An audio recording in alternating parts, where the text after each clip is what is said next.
Merhabalar, ben uzman diyetisyen Esra Aktan. Bugünkü videomuzda yaklaşan Ramazan ayına yönelik beslenme önerilerinde bulunacağım. Ramazan ayında beslenme oldukça önemli. Şimdi gelin nelere dikkat etmemiz gerek bunları konuşalım.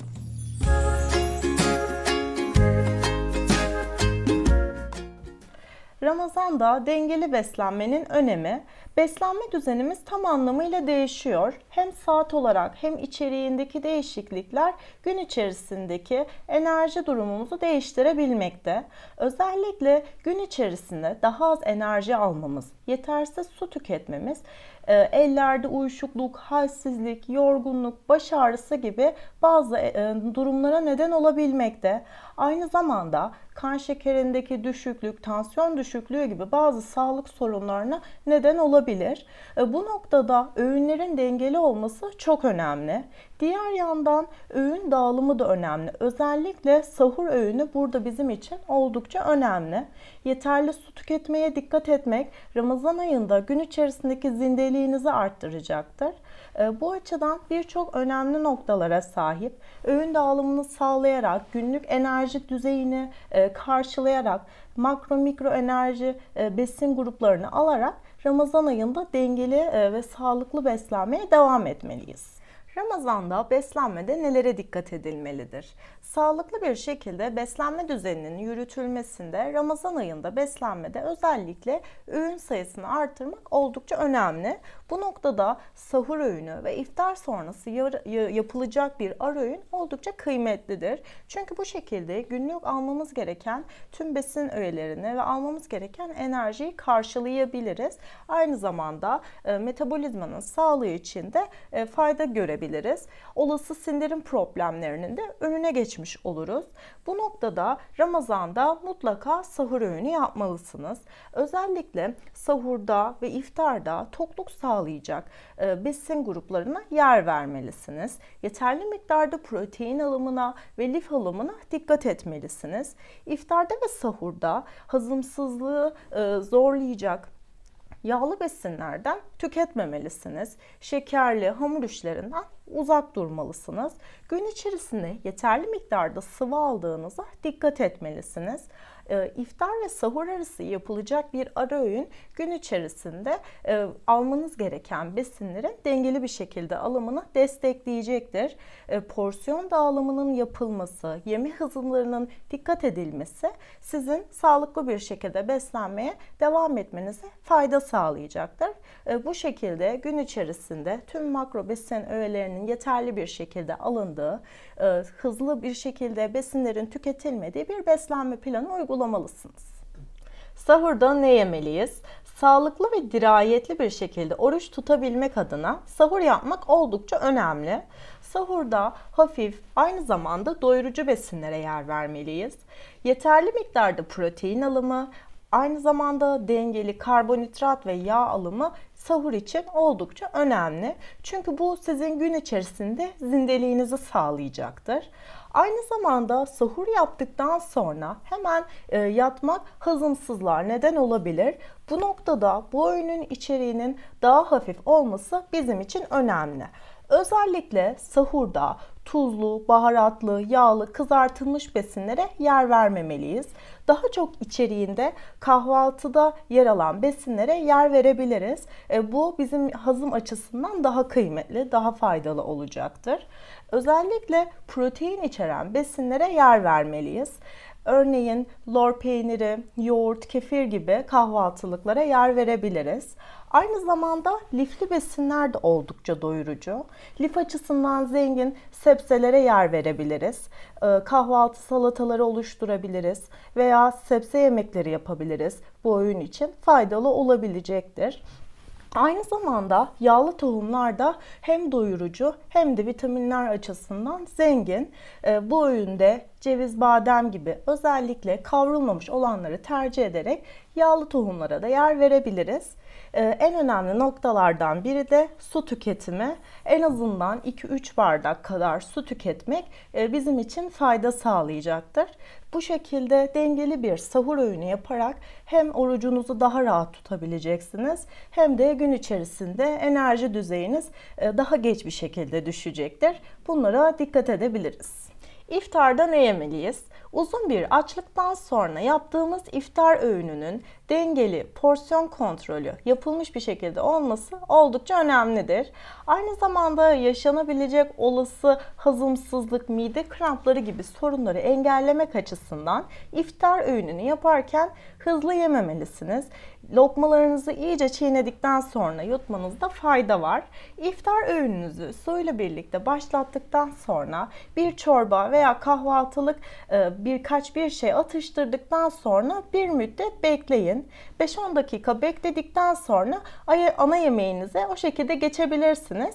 Bu şekilde yaşayabileceğiniz olası sindirim problemlerinin önüne geçebilirsiniz.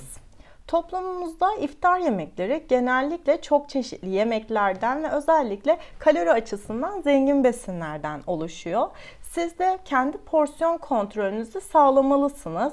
Çeşitli besinlerden tadıyorsanız bile kendi tabağınızı porsiyonlayarak ne yediğinizin farkında olarak tüketmeniz aldığınız kalori miktarını saptamanızda fayda sağlayacaktır. İftar öğününüzde kızartılmış besinlerden, fast food içeren besinlerden uzak durun. Bu tarz yağ açısından zengin ve kaloriden zengin besinleri tüketmeniz sindirim sorunları yaşamanıza neden olacaktır. Bunun yerine daha besleyici besinleri tercih edin. Sebze ve bakliyat yemekleri ana öğün için oldukça idealdir. Özellikle sebzeler içerdiği lif açısından ve vitamin, mineraller açısından bizim için oldukça faydalıdır. Aynı zamanda bakliyat besinlerde hem bitkisel proteinleri içerdiği için hem de lifli yapısından dolayı size daha çabuk tokluk verecektir. Bu açıdan da ana öğün için oldukça uygundur. Eğer sebze veya bakliyat yemeklerinde et kullanıyorsanız ilave yağ eklememeye de dikkat etmelisiniz. Etin kendi yağı bu yemeklerin pişirilmesine yeterli olacaktır. Ana öğünde hayvansal protein kaynaklarından tavuk eti, köfte veya balık tercih edecekseniz de pişirme yöntemine dikkat etmelisiniz. Kızartılmış olanlar yerine ızgara veya fırında pişirme şeklinde bu ürünleri tüketebilirsiniz. Yanında ise garnitür olarak sebze tercih etmeniz bizim için oldukça kıymetli.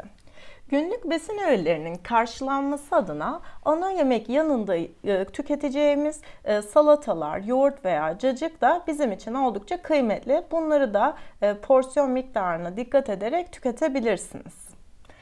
Ramazan ayında yemek sonrası tatlı alışkanlığınızdan vazgeçmenizi öneriyorum. Özellikle şerbetli tatlılardan kaçınmalısınız. Bunun yerine iftar yemeğinden birkaç saat sonra bir meyve tüketmek sizin için daha faydalı olacak. Aynı zamanda tatlı ihtiyacınızı da bastıracaktır. Aynı zamanda iftar sofralarında asitli içecekler yerine su, ayran, maden suyu tercih edebilirsiniz. İftar sahur arasındaki ara öğünümüzde neler tüketebiliriz? Bu öğün bizim için besin öğelerinin yeterli miktarda almamız adına oldukça önemli. Meyve, süt grubundan bazı besinler, yağlı tohumlarla bir ara öğün yapabiliriz. Yine porsiyon kontrolüne dikkat etmeliyiz. Bu ara öğünde bizim için en kıymetli olan su tüketiminin sağlanması. Gün içerisinde almamız gereken total su miktarını karşılayabilmemiz adına iftar ve sahur arasındaki süreçte aralıklı bir şekilde su tüketmemize devam etmeliyiz. Aynı zamanda sade maden suyu da tüketebiliriz. Bitki çaylarını da bu saat için tüketmemiz oldukça uygun olacaktır. Bu şekilde hem gün içerisindeki almamız gereken tüm besin gruplarını almış olaraktan normal beslenme rutinimize devam edebiliriz. Ramazan'da kilo vermek mümkün mü? Tabii ki de evet. Gün içerisinde aldığımız kaloriye uygun oranda kısıtlayarak kilo verme diyetlerini yürütüyoruz. Aynı şekilde Ramazan'da da bunu sağlayabiliriz.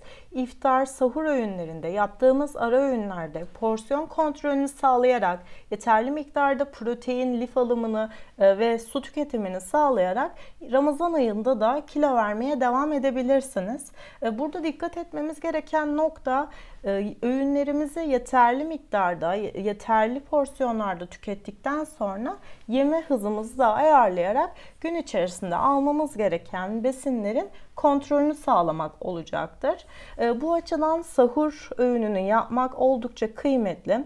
3 ana öğün, 3 öğün şeklinde planladığımız bir rutinle Ramazan ayında da kilo vermeye devam edebiliriz. Özellikle hareketsiz kalmamak da önemli. İftardan sonra yapacağınız hafif tempolu bir egzersiz veya standart egzersiz rutininizde devam etmeniz Ramazan ayında kilo vermenizi destekleyecektir.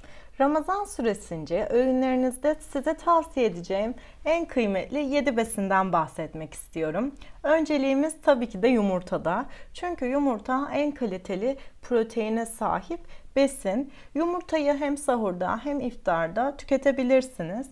Özellikle sahurda haşlanmış olarak çırpılmış şekilde tüketebilirken iftarda da menemen olarak yanında salatayla birlikte tüketmeniz hem tokluk sağlayacaktır hem de içeriğiyle birlikte size sağlık katacaktır. Yulaf ezmesi. Yulaf ezmesi içeriğindeki lif ile birlikte tokluk sağlar. Vitamin, mineral içeriğiyle de oldukça faydalıdır.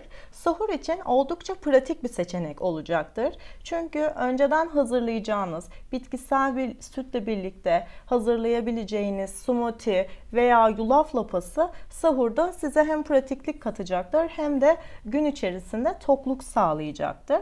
Aynı zamanda yulaf lapası ile hazırlayacağınız iftar sahur arasında tüketebileceğiniz sağlıklı tatlılar da mevcut.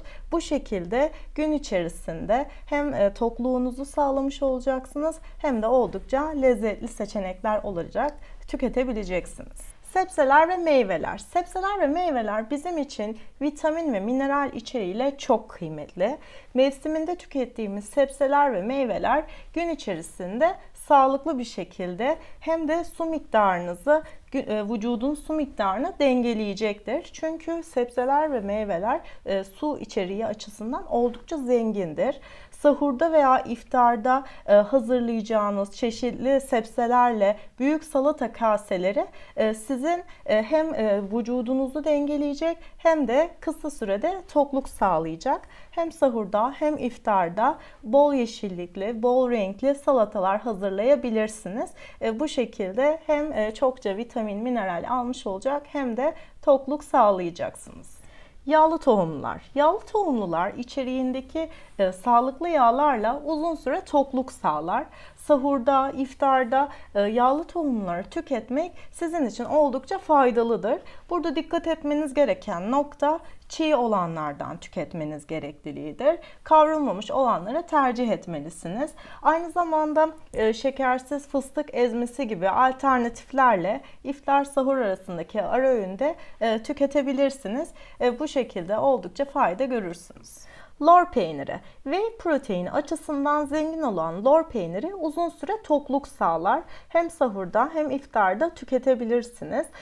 Aynı zamanda lor peynirinin özellikle tuzsuz olanını tercih etmeniz gün içerisinde susamanızı da engelleyecektir. Bu şekilde sahurda hazırlayacağınız renkli bir salata kasesine lor peynirinizi ilave ederek uzun süre tokluk sağlayabilirsiniz. Avokado. Zengin vitamin, mineral ve lif içeriğiyle avokado Ramazan ayında sizin için iyi bir alternatif. Özellikle sahurda çeşitli formlarda avokadoyu tüketmeniz oldukça fayda sağlayacaktır. Çünkü içeriğindeki sağlıklı yağlar ve kalori sayesinde gün içerisinde tokluk düzeyinizi yüksek seviyelerde tutacaktır. Aynı zamanda yaşayacağınız olası sindirim problemlerinin de önüne geçebilirsiniz. Kara buğday. Kara buğday zengin besleyiciliği açısından oldukça bizim için kıymetli bir besin.